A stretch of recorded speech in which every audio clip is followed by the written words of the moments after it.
যুবক তরুণদের আন্দোলনের সাথে প্রতারণা এবং বেইমানি, আমলাতন্ত্রের লাল ফিতার বেড়াজালে বন্দী থাকবে, এই যা অমানবিকতা।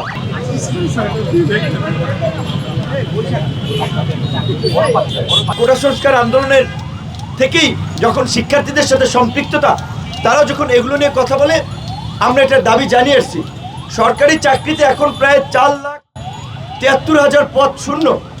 আমরা খুশি হয়েছিলাম যে এই সরকার বলেছিল যে এই বিপ্লবী তরুণদেরকে, এই প্রতিবাদী তরুণদেরকে আমরা দেশের কাজে লাগাতে চাই, আমরা এই শূন্য পদগুলোতে নিয়োগ দিতে চাই। ভালো কথা, কিন্তু এই নিয়োগ দিতে গিয়ে যদি আবার তাদের সাথে এইভাবে বৈষম্য করা হয়, যে যেই আন্দোলনের স্লোগান ছিল কোটা না মেধা, সেখানে আজকে মেধাবীরা পড়াশোনা করে চাকরির পরীক্ষা উত্তীর্ণ হয়ে নিয়োগের জন্য রাজু ভাস্কর্যের ধুলাবালিতে পড়ে থাকবে, সচিবালয়ের কিংবা আমলাতন্ত্রের লাল ফিতার বেড়াজালে বন্দী থাকবে, এই যা অমানবিকতা।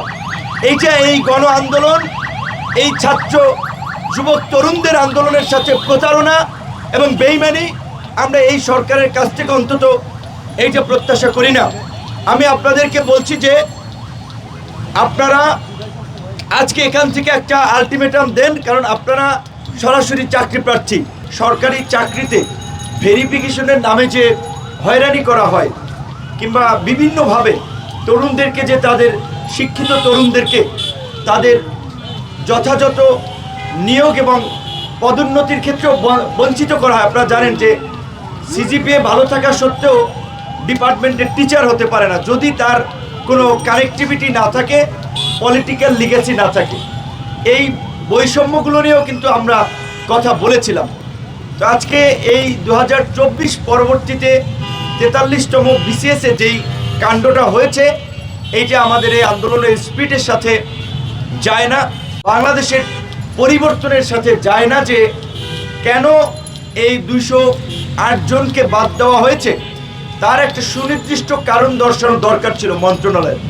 এটা মন চাইলো, বাদ দিয়ে দিলাম।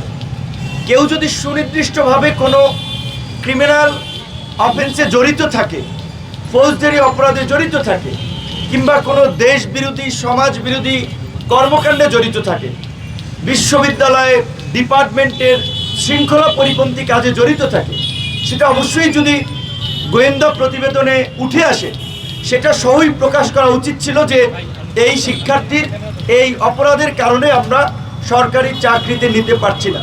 কিন্তু আমরা দেখলাম তার সুনির্দিষ্ট কোনো কারণ না দিয়ে এই এতগুলো শিক্ষার্থীকে তাদের এতদিনের পড়াশোনা, তাদের পরিবার এবং সামাজিক যে অবস্থান, এই বিসিএসে নিয়োগ পাওয়া এবং পড়াশোনার ফলে তৈরি হয়েছে তাদের পরিবারের মর্যাদা, সেটা তাদেরকে বাদ দিয়ে তাদেরকে একটা অনিশ্চিত ভবিষ্যতের দিকে ঠেলে দেওয়া হয়েছে এবং তাদের একটা মানসিক যন্ত্রণার মধ্যে ঠেলে দেওয়া হয়েছে। এটার আমরা নিন্দা জানাই, আমরা প্রতিবাদ জানাই। আপনারা জানেন যে আমি মন্ত্রণালয়ে এটা নিয়ে কিন্তু জনপ্রশাসন সচিব সহ ওনাদের যে কয়েকজন এডিশনাল সেক্রেটারি, ওনারা একটা কমিটি করেছিল। আমি একদিন গিয়েছিলাম, তখন আমাকেও তিনি আশ্বস্ত করেছিলেন যে কয়েকদিনের মধ্যেই একেবারে যারা নিষিদ্ধ সংগঠনের সাথে যুক্ত নন কিংবা বিশ্ববিদ্যালয় থেকে বহিষ্কৃত নন, এমন ব্যক্তিরা তারা নিয়োগ পাবেন।